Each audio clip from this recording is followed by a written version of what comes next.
Hi everyone, welcome to MarikaCreations. Today I will share with you 3 DIYs. I have a flower box, a spring vignette and a cute little bench. So stay tuned for that.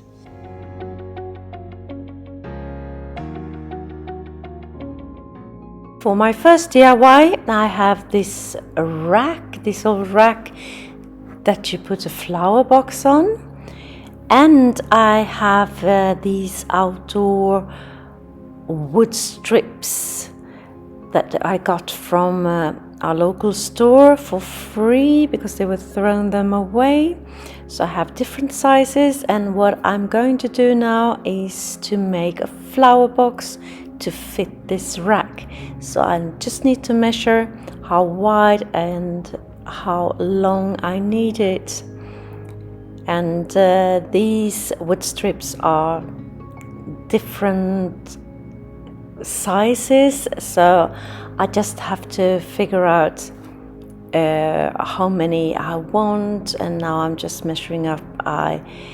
Mine will be 50 centimeters in length and less than 14 centimeter in width, so not very wide at all.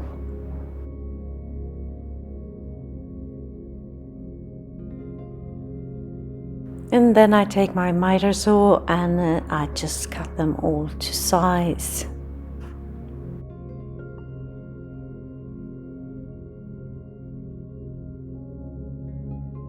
Now I'm measuring how tall I want it, how much gap I want in between the wood strips, and then I'm going to size up the vertical wood strip that will hold them together.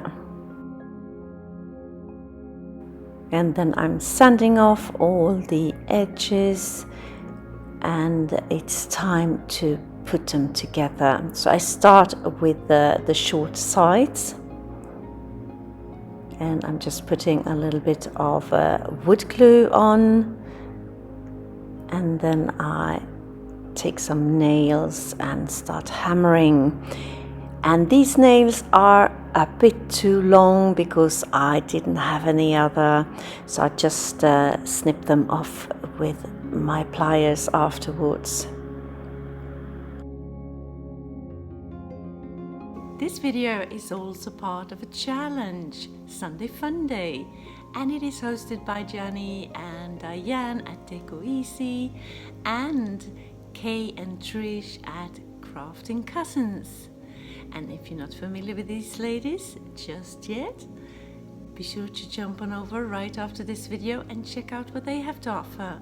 I will leave links down in my description box to their channels, as well as to the playlist of this challenge, so you can get loads of inspiration.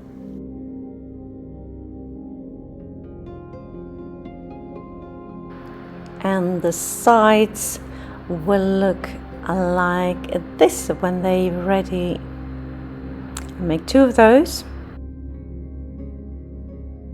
Now for the longer sides, the front and the back, same procedure, but as you can see here, I need to have a little bit of gap there because when they meet it will look much nicer if they are like that.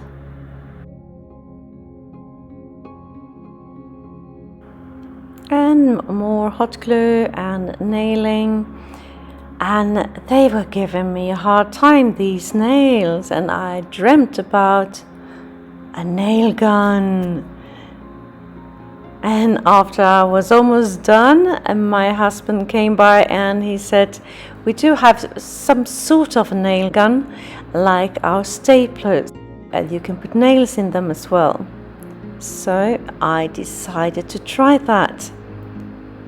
And we did try it when we were putting it together as well, but they were slightly too short, the nails, so it kept falling apart, so we had to go back to hammering again.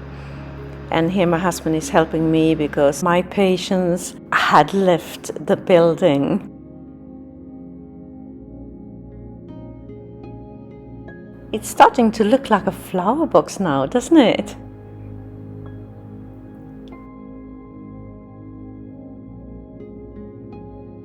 And now it's time for the bottom. And I have 3 wood strips that goes there as well.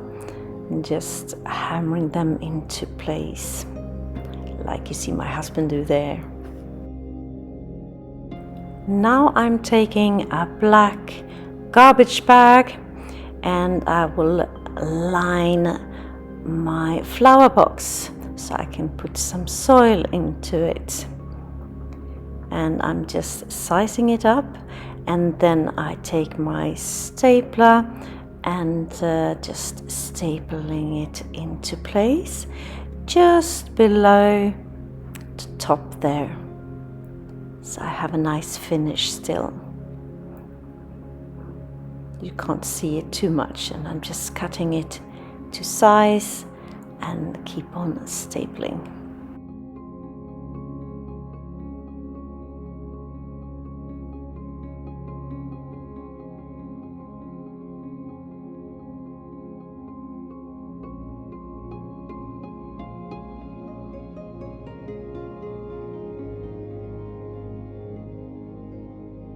And now it's time for some embellishment on the front of my flower box. And I have these, I think they're made of plaster, these butterflies. I think they're rather cute. So that one, as you saw me do, I just put some wire around it, like crossed over it, and then I'm tying it into place. And my other butterfly there, I need to glue it into place. I have this durable like silicone adhesive that I put on that will do outdoors. And I also have these letters. They were once on a car that we used to have. I saved them. Fancy that, I saved them, and I'm glad I did. And now they're getting 1 coat of a black spray paint.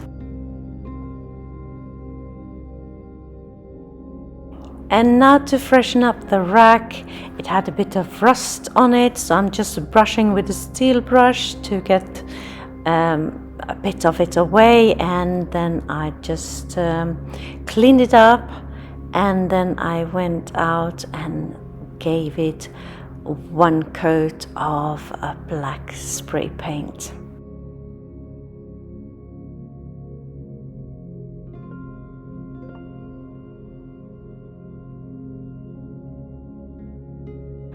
And here it is, my flower box, looking pretty with some geraniums in it, ready for summer. And it says La Vie, life, the only word I could spell out except for the name of the car. So it's a good name though. What do you think? I think it looks pretty, rustic. For my second DIY, I have this ceramic flower pot that I will upcycle and make a cute vignette of spring summer vignette. And it was kind of yellowish. You will see the difference here because I'm going to paint it white. Now you can see that it's a little bit yellow, and I'm just putting 1 coat of a white paint on. If you're new to my channel, hi, I am Marika, and on this channel I do lots of DIYs, thrifting, decorating, renovation of my home, some pottery, some painting, anything creative really. Please join me, hit that subscribe button and the notification bell, and let's be friends. For my second coat, I mixed in some fine grain sand in the paint to get a heavy texture, but I didn't put the texture on everywhere. I just put it on two of the edges, just for some visual interest. And once that has dried, I sponged my piece with some black and some copper acrylic, and I did that to highlight the texture I just made and the texture that was already on the pot.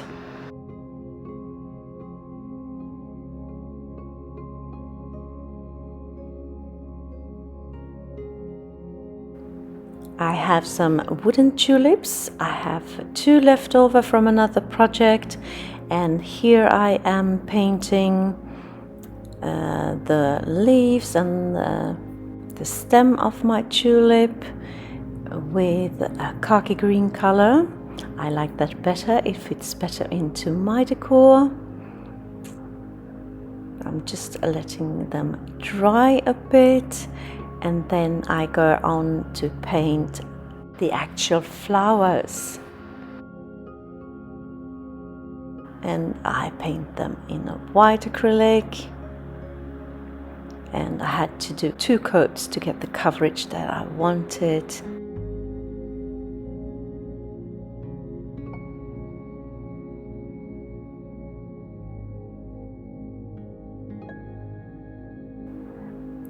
And here I'm highlighting the tulips with some copper color. And in my little vignette I will also put some moss, a stone, and a couple of more items you will see in just a couple of seconds.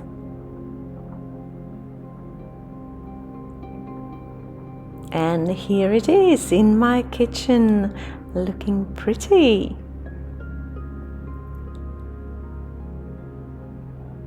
You have the tulips, and I have some hedgehogs and a little fairy, my darling iron fairies. And here you can see the rustic pot. I love how it turned out. What do you think? And here beside is a little seedling of a tomato.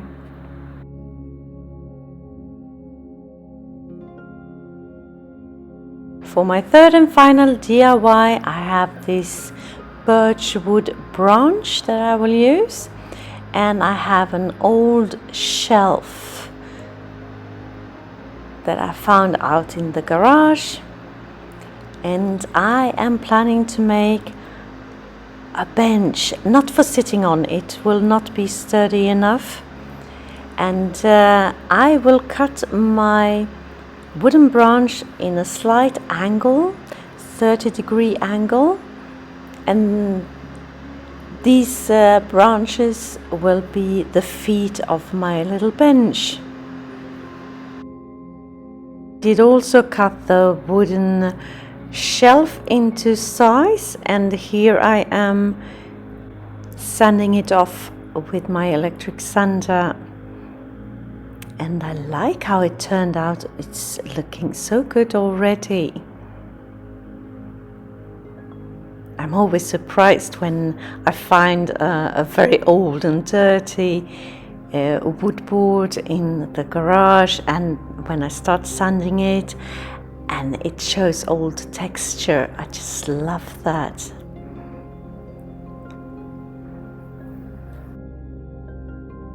And after I'm done sanding, it's time to measure where I want the feet of my bench.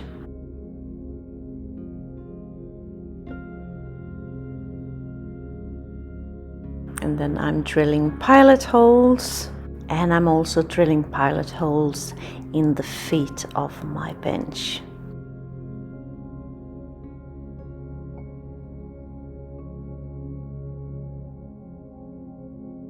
And I want to have the screws visible, so I have even put an extra nut on to get them more rustic, chunky, a bit industrial. So I'm using some wood glue, and then I'm just screwing the feet into place.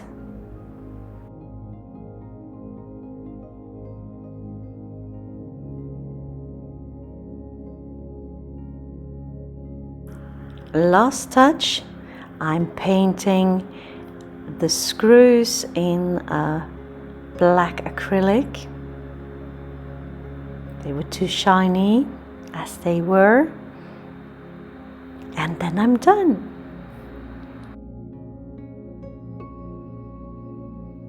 And in my living room, underneath my wall painting, you will find my tiny little bench.